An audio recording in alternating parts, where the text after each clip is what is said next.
오늘 림몬 그 우상인데요. 그 림몬은 아람이라는 나라의 주신이에요. 주된 신인데 의미는 사납게 외치다, 포효하다라는 뜻입니다. 근데 뭐 충분히 이제 뒤에 가보면은 저런 의미를 가질만하다 하는 생각도 들어요. 언급한 것처럼 아람의 주신이고, 아람은 지금의 시리아입니다. 그래서 북이스라엘, 지금 이스라엘 땅의 위에 있거든요. 그 시리아의 수도가 다마스커스. 네. 우리는 다메섹이라고 그렇게 발음을 하죠. 다메섹, 다마스커스. 그 아람의 수도입니다. 북이스라엘의 수도는 사마리아. 그렇죠? 남유다의 수도는 예루살렘. 전체 이스라엘의 수도도 예루살렘. 근데 남과 북이 분열돼서 북이스라엘은 사마리아. 네. 그리고 그다음에 저 아람의 수도는 어디라고요? 다마스커스, 다메섹입니다. 그 림몬이 어쨌든 우상인데 림몬의 이미지를 보통 이렇게 표시합니다. 이 석판이든 또 흙판이든 에 있는 그림인데 저런 모양입니다. 자, 그 특별히 이 림몬신은 아시리아와 바벨론에도 있었던 신으로 알려져 있습니다. 아시리아는 어딘지 또 바벨론이 어디에 있는지 여러분 뭐 추측을 하고 있을 텐데, 저 지금 노란색 저 바탕이 아시리아가 혹은 아수르라고 부르죠. 그 가장 넓은 땅을 차지했을 때의 모습입니다. 근데 중앙쯤 보면은 아시리아라고 쓰여져 있고요. 그다음에 밑에쯤 보면은 밑에 이제 바다가 있는데 우측에 걸프만이죠, 페르시아만. 보면은 거기에 바벨로니아라고 쓰여져 있습니다. 그리고 좌측편에 푸른색의 지중해가 있고, 그리고 그 지중해에 이스라엘, 예루살렘, 그다음에 다메섹, 이 세 개가 작은 글씨로 쓰여져 있죠. 다메섹, 그다음에 뭐예요? 이스라엘, 그다음에 예루살렘이 있는 거예요. 그래서 아시리아 혹은 아수르와 그리고 바벨론 혹은 바벨로니아의 신이었다, 림몬이. 근데 아람의 주신이었다. 우리가 그렇게 이해를 하면 될 것 같아요. 뒤에 보면 이제 림몬이 나와요. 특별히 엘리사 선지자와 나만 장군이 만나게 되는데, 그 만나게 되는 이유는 다른 데 있지 않고 나만 장군이 한센병에 걸렸습니다. 흔히 말하는 나병에 걸렸습니다. 그런데 이 나만 장군은 그 아람이라는 나라의 대장군이었죠. 대장군. 저기 끝에 보면 그는 큰 용사다. 그렇죠? 네. 그런데 나병 환자다. 뭐 나병에 걸리면은 끝나는 거죠. 뭐 네. 어쨌든 나만 장군은 병에 걸렸습니다. 불치의 병에 걸렸습니다. 근데 저 지도를 보면은 앞서 이제 큰 지도를 우리가 봤지만 이제 압축한 그런 지도인데, 맨 위에 보면 아시리아 제국이라고 쓰여져 있고, 그리고 그 밑에 좀 큰 글씨로 시리아 사막이라고 쓰여져 있고요. 우리는 그걸 수리아라고 부릅니다. 수리아라고도 불러요. 그리고 좌측편에 보면은 시리아 제국의 수도인 다메섹이 있습니다. 다메섹. 그렇죠? 시리아 사막인데 수리아라고도 부르고요. 그 밑에 보면 이제 아람 왕국이 있고요. 아람 왕국 밑에 보면은 북이스라엘이 있습니다. 그렇죠? 그다음에 그 밑에 남유다. 그리고 지중해 쪽으로 블레셋이 있습니다. 그리고 그 밑에 보면 에돔이 있습니다. 저게 이제 대충 구약 시대의 여러 나라들의 이름들입니다. 그 이제 절망 가운데 있을 때 나만 장군이, 왜 한센병에 걸렸으니까 끝난 건 아닙니까? 근데 그 나만 장군의 집에 여종 하나가 그 고칠 수 있다라는 희망의 이야기를 하는 거죠. 그게 열왕기하 5장 3절의 말씀인데 이렇게 기록하죠. 그의 여주인에게 이르되 우리 주인이, 이건 나아만 장군이죠, 사마리아에 계신 선지자 앞에 계셨으면 좋겠나이다.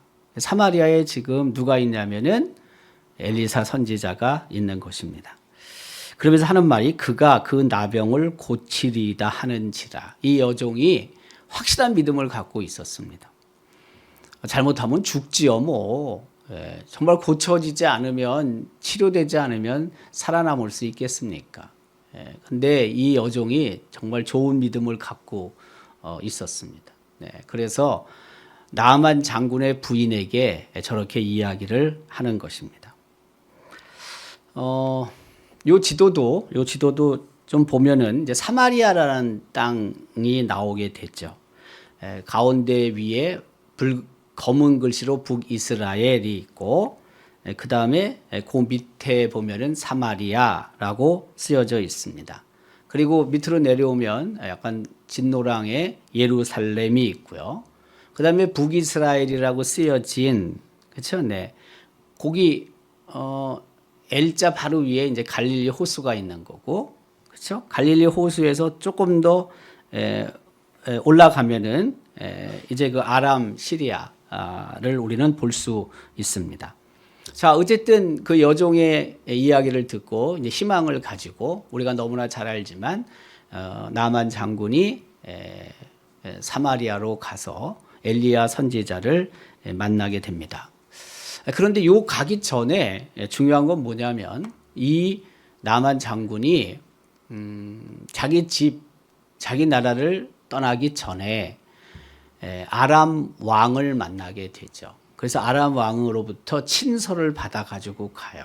친서를 받아가지고. 그때 왕은 벤하닷 2세로 보통 알려져 있습니다. 근데 어쨌든 나만 장군이 가서 자기가 지금 사마리아를 가야 되겠다라고 얘기를 했을 때 이 왕이 친서를 써줍니다. 그리고 다녀오라고 이야기를 해요. 저는 이 왕도 참 대단하다는 생각이 들어요. 어쨌든 나아만 장군이 당시 그 북이스라엘 위에 있는 아람 왕국의 그 일종의 가장 힘이 센 사람이잖아요. 근데 자기 부하를 정말 사랑하는 것 같아요.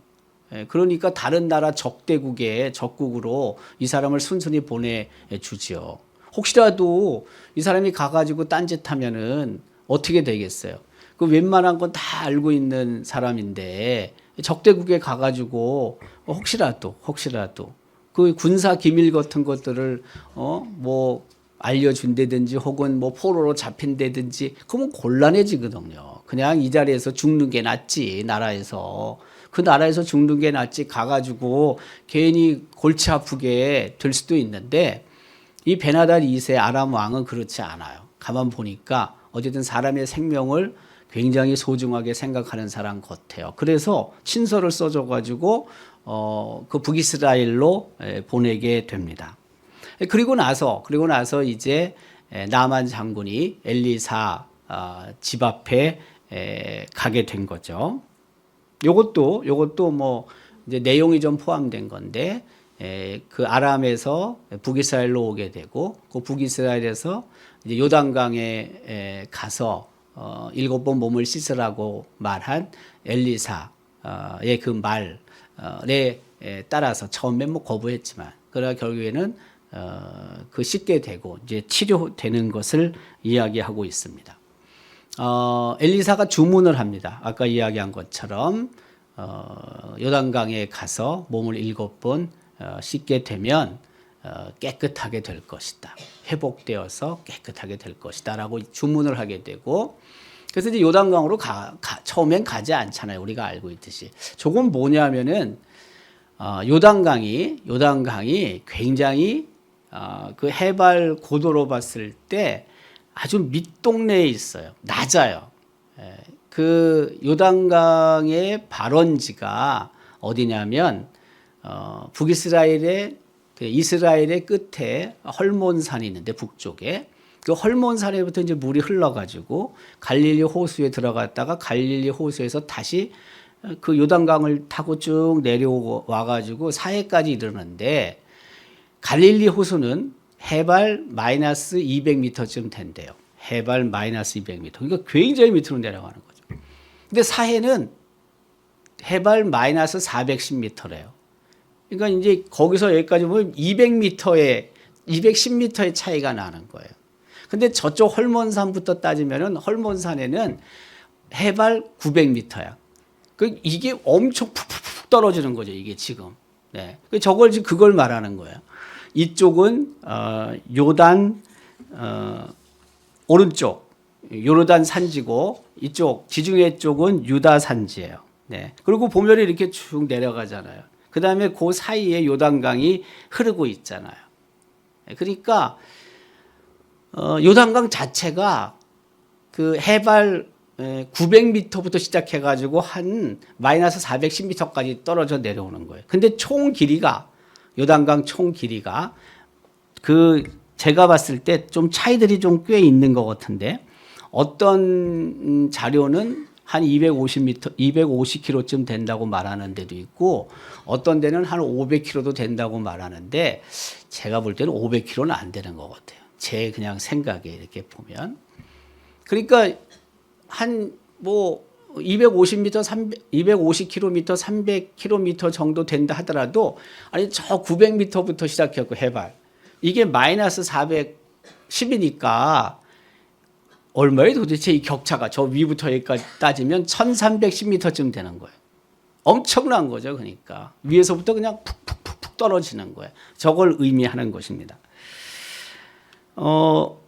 그 요단강에서 몸을 7번 씻으라고 엘리사 선지자가 이야기를 하게 되고 그 이야기를 들은 나아만이 분노하게 되죠. 분노하게 되죠. 너무 간단하잖아요. 너무 쉽잖아요. 그래서 하는 말이 분노하면서 아니 자기네 동네 가도 다메섹에 가도 좋은 강들이 있는데 내가 굳이 여기서 몸을 씻을 필요가 있느냐.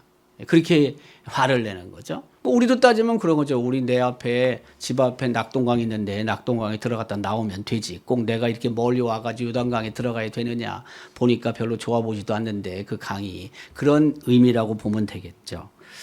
그런데 이때 함께 수행했던 이 분노하게 되고 함께 수행했던 종들이 간청을 해요.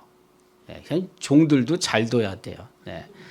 그렇죠. 아이고 뭐 엘리사 선지자가 뭔데 우리 대장군을 이렇게 모욕하냐고 가볍게 여기냐고 이렇게 하지 않고요. 만약에 엘리사 선지자가 당신에게 더 큰 일 그런 것들을 요구했다면 당신은 아마 들었을 것입니다. 근데 이렇게 쉬운 일 들어가서 그냥 7번 씻으면 되는데 이렇게 지금 엘리사가 말한다는 거예요. 그런데 이렇게 화낼 게 아니라는 거예요. 그러면서 이 종들이 설득을 하는 거예요. 설득을. 자, 그리고 나서 이제 나만 장군이 우리가 알고 있듯이 회복이 됩니다. 그리고 회복된 후에 나만 장군이 예물을 준비합니다. 예물을. 그리고 그것을 가지고 엘리사에게 찾아가게 됩니다. 그것은 열왕기하 5장 15절에 있습니다. 근데 엘리사가 그 예물을 사양하게 되죠. 그것도 본문 16절에 기록되고 있습니다. 그 자료를 제가 찾다 보니까 이거는 화가 이름이 피터 드 그레베라는 사람인데 1600년에 출생했다고 합니다. 네덜란드 사람인데 나아만의 선물을 거부한 엘리사라는 제목의 그림입니다. 나아만의 선물을 거부한 엘리사. 엘리사가 누구겠습니까? 맨 우측에 있는 사람이겠죠. 선물을 준비했는데 이제 사양을 하게 되죠. 그림들도 다 제목이 있잖아요. 어쨌든 저는 오늘 우리 김 집사님이 그 간증 원고 의뢰나는 원고를 써 가지고 제목을 얘기해서 깜짝 놀랐어요. 제목을 얘기한 사람은 한 명도 없었던 것 같아요. 물론 자기 나름대로 제목을 정하기는 하겠지.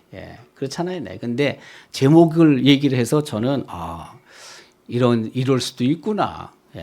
보통은 우리가 그렇게 안 하니까 제목을 얘기를 안 하거든. 네. 잔잔한 은혜가 있었습니다. 어쨌든 그 그림을 통해서 엘리사 선지자가 그 선물을 사용하는 것을 우리는 볼 수가 있습니다. 특별히 나아만이 이제 그리고 나서 받지 않겠다니까 어쨌든 그것을 수용하게 되고요. 그리고 나아만이 약속을 하게 됩니다.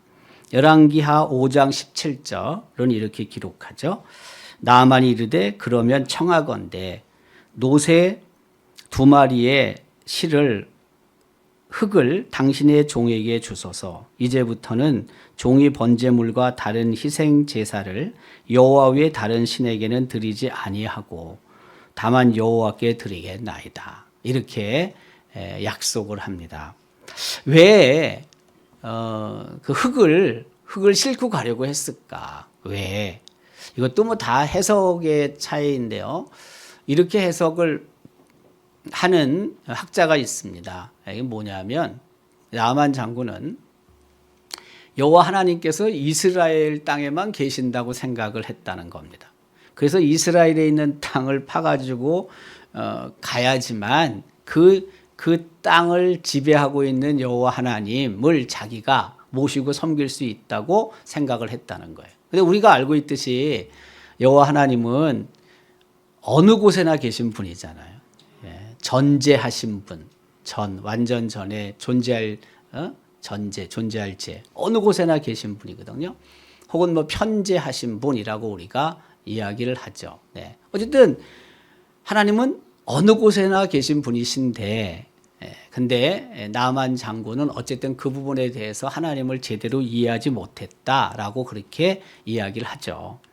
자, 그러면서 나만 장군이 엘리사 선지자에게 양해를 구합니다. 양해. 그게 뭐냐면 우리가 읽었지만 이제 18절에 이렇게 기록하죠. 오직 한 가지 일이 있는데 그 양해를 청할 일이 하나 있는데 그게 뭐냐면 여호와께서 당신의 종을 용서하시기를 원하나이다. 그러면서 곧 내 주인께서 림몬의 신당에 들어가 거기서 경배하며 그가 내 손을 의지하심에 내가 림몬의 신당에서 몸을 굽히오니 내가 림몬의 신당에서 몸을 굽힐 때에 여호와께서 이 일에 대하여 당신의 종을 용서하시기를 원합니다.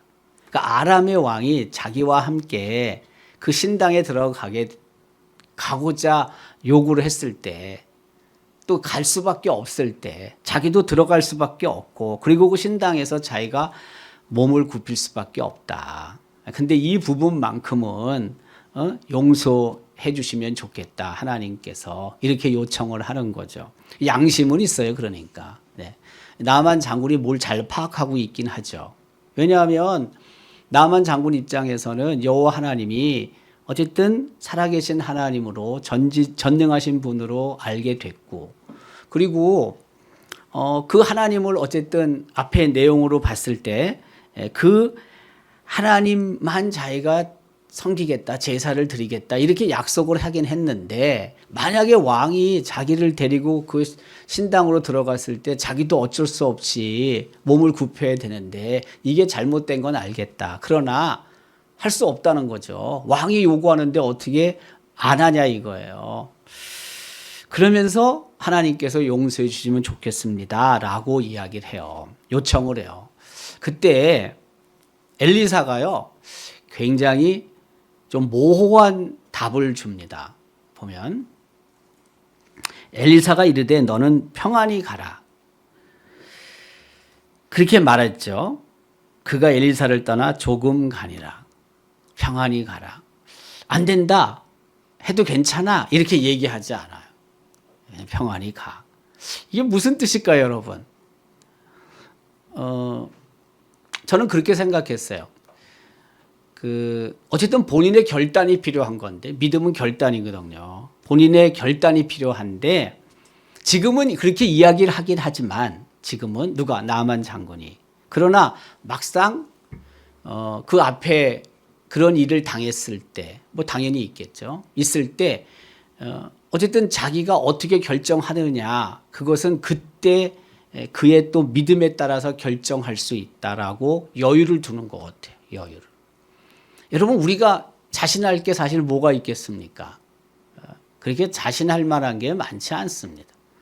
특별히 생명과 관계되는 부분에 있어서는 우리가 자신 있게 미리 내가 이렇게 하겠다. 그렇게 말해봤자 생명 앞에서는요. 그것을 번복하는 경우들도 빈장 많습니다. 만약에 나만 장군이 왕이 요구했을 때 나 하나님만 섬겨야 돼. 나 하나님만 믿어야 돼. 그렇게 생각하면서 요청을 거부했다면 나만 장군은 죽죠. 네. 이걸 이제 다른 말로 표현하면 순교당하는 거거든요. 순교. 근데 우리가 알고 있듯이 순교당하는 사람이 도대체 얼마나 됩니까? 순교당하는 사람 그렇게 많지 않습니다. 네. 평소에는 내가 죽어도 좋아. 나 예수님 그리스도로 인정하고 고백하고 어떤 상황 속에서도 예수님 믿는다고 대답할 거야. 이렇게 말할 수는 있을지 모르지만 정작 생명이 왔다 갔다 하는 순간에서 예수님을 선택을 할 건지 하나님을 선택할 건지 아니면 하나님 모른다고 할런지 나 예수 믿지 않겠다고 할런지 그거는요. 그때 가봐야지 하는 거예요. 그걸 어떻게 여러분 자신 있게 지금은 얘기하지만 그 순간 죽을 그런 상황 속에서도 예수님 믿겠다고 고백하는 사람이 도대체 몇 명이나 되겠습니까? 사실 엄밀한 의미에서요. 일제 때 많은 사람들이 죽었고 그렇잖아요. 그리고 또 한편으로는 그들이 그렇게 죽은 자들을 우리는 순교했다고 그래요. 근데 엄밀한 의미에서 정말 예수님 나 믿어. 예수님 나 포기하지 않어. 나 믿음을 지킬 거야. 이렇게 고백하면서 죽은 사람을 다 확인한 건 아닙니다. 그냥 예수 믿는다고 그래가지고요. 그냥 교회에다 가둬놓고 일일이 하나하나 확인한 거 아니거든요. 가둬놓고 그냥 불살라 버린 거예요. 그냥. 그러면 그 중에서 일일이 하나하나 만약에 다 확인했다면 너 예수 믿어? 그러면 여기 있어야 돼. 근데 나 우리 불 지를 거야. 너 예수 믿지 않는다 그러면 내보내 줄 수 있어. 이걸 다 확인한 상태에서 정말 나 그래도 나 예수 믿겠다. 나 예수 포기할 수 없어. 그런 사람만 가둔 상태에서 불질렀다면 그건 순교가 맞는데 그게 아니고 그냥 우리 이 교회 나왔어? 일단 다 모여. 다 집어넣어놨어. 그리고 불살랐어. 이게 좀 넓은 의미로는 순교지만은 정말로 일일이 하나하나 확인해 보면은요. 그걸 꼭 순교라고 할 수 있을까? 아니, 엄밀한 의미에서.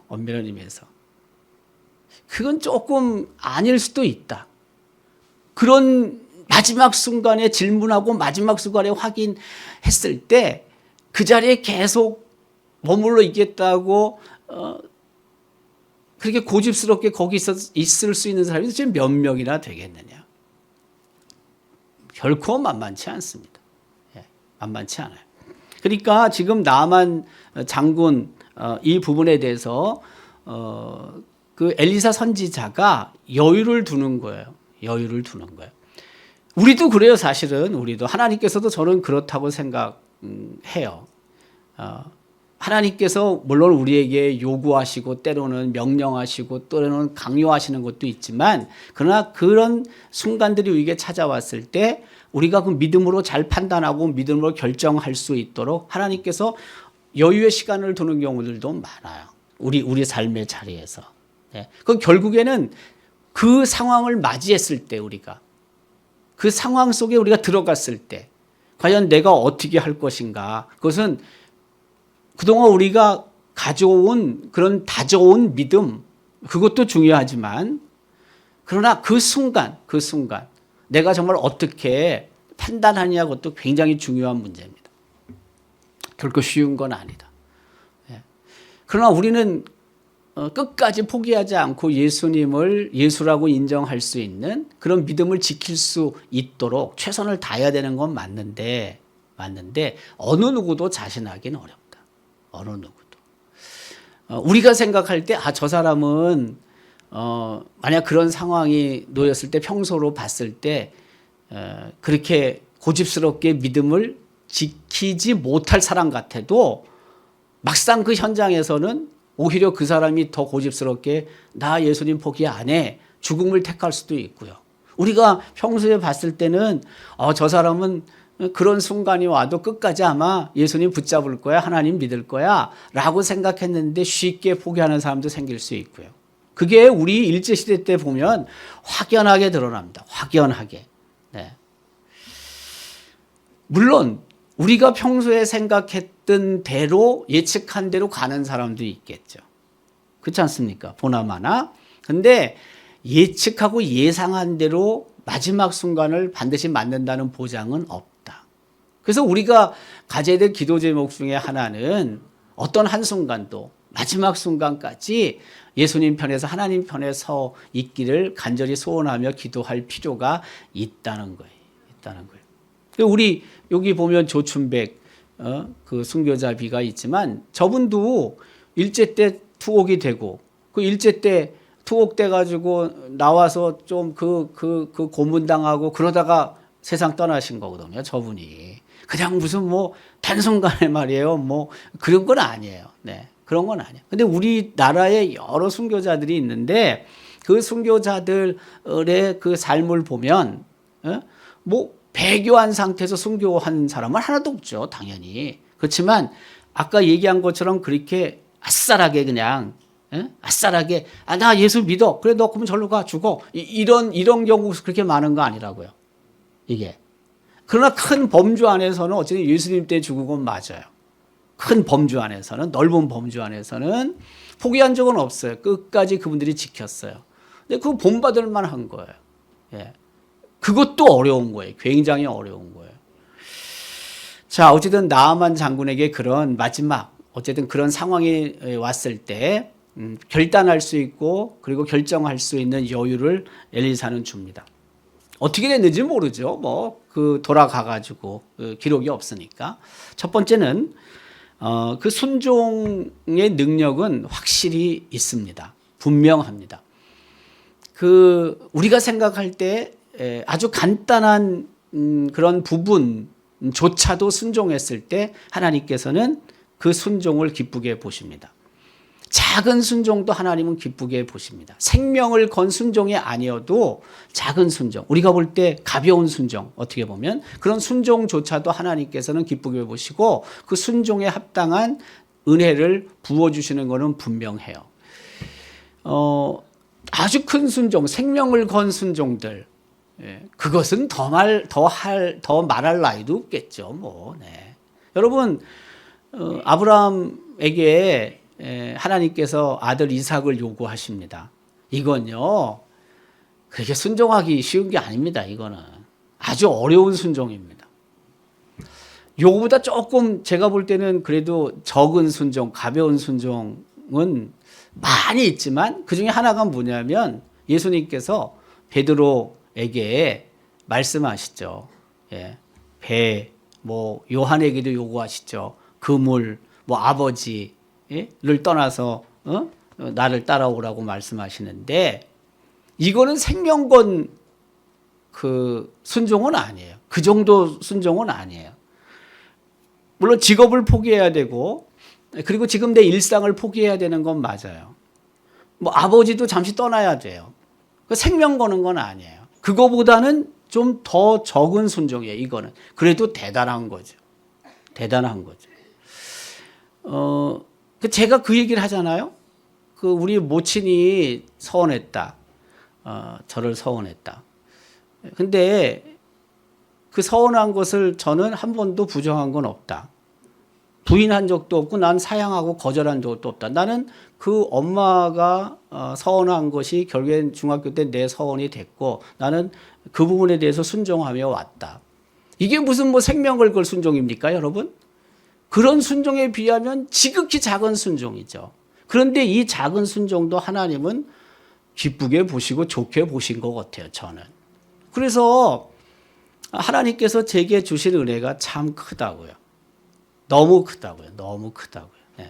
그러니까 큰 순종하면 좋겠죠. 물론 하기 힘든 순종하면 너무 좋겠죠. 근데 그런 순종 아니어도 그냥 소소한 것들 순종해도 하나님께서는 그것을 만족하시고 그리고 그에 합당한 그거 이상의 은혜를 부어주시는 분이다. 우리가 순종하며 살아야 될 이유가 분명히 있는 겁니다. 분명히. 네. 또 하나는 뭐냐면은 이 나만 장군을 통해서 우리는 이중적 믿음을 봅니다. 이중적 믿음. 네. 마음은 그래요. 하나님만 섬기고 싶어요. 마음은. 근데 현실은 그게 아니라고요. 나만이 잘했다는 게 아니에요. 나만의 믿음은 우리의 믿음을 대변해요. 저는 생각할 때. 예. 하나님만을 섬기고 오직 하나님만을 높이 드리고 싶은데 때로는 하나님 말고 또 다른 우상이 우리 옆에 있다고요. 그러면 나는 언제나 하나님만 최고로 생각하느냐? 그게 아니거든요. 살아가면서. 하나님과 똑같은 위치까지 가는 우상은 아닐지 몰라도 우상들이 산지에 있습니다. 우리가. 하나님만 우리가 사랑을 하기를 하나님은 원하시지만 그렇지 않습니다. 때로는 이게 더 좋아 보이기도 하고 잠시 하나님 잊어먹기도 하고 하나님이 원하시는 일 우리가 내려놓기도 하고 이쪽으로 가고 이 일하고 이거 더 좋아하고 그런 게 많습니다. 우리가. 나만 장군은 우리에게 그것을 말하는 것입니다. 그래서 한편으로 뭘 또 나만 장군을 통해서 하나님이 교훈하시냐면은 다른 게 아니고 그럼에도 불구하고 이중적 믿음을 가지면 안 된다는 거예요. 오직 하나님만을 믿고 오직 하나님만을 신뢰하기를 하나님은 원하고 계신다. 나만은 지금 이렇게 살고 있지만 너희들은 그렇게 살지 말라. 너희들은. 어떤 권력 앞에서 지금 나만 장군은 왕이 큰 권력자니까 권력 앞에서 따라갈 수밖에 없다는 거잖아요. 용서해 달라는 거 아니에요. 아무리 큰 권력이 있다 할지라도 하나님을 최고로 섬기는 것, 하나님만을 섬기는 것을 절대 포기하지 마라. 이걸 반어적으로 말씀하고 있는 거죠. 하나님께서 오늘도 우리 이 나만 장군과 또 엘리사 선지자를 통해서 주시는 말씀이 있습니다. 오직 하나님만을 바라보고 오직 하나님만을 섬기기를. 이런 마음이 있어도 그것이 또 포기되고 또 하나님 앞에 용서를 구할 수밖에 없지만 그러나 그런 삶을 계속 살아가는 것 그것이 하나님이 원하시는 삶일 뿐만이 아니라 크든 작든 어쨌든 하나님 앞에서 순종하며 살아가서 하나님이 준비해 놓으신 놀라운 은혜, 풍성한 은혜를 누리며 살 수 있기를 주님의 이름으로 기원합니다.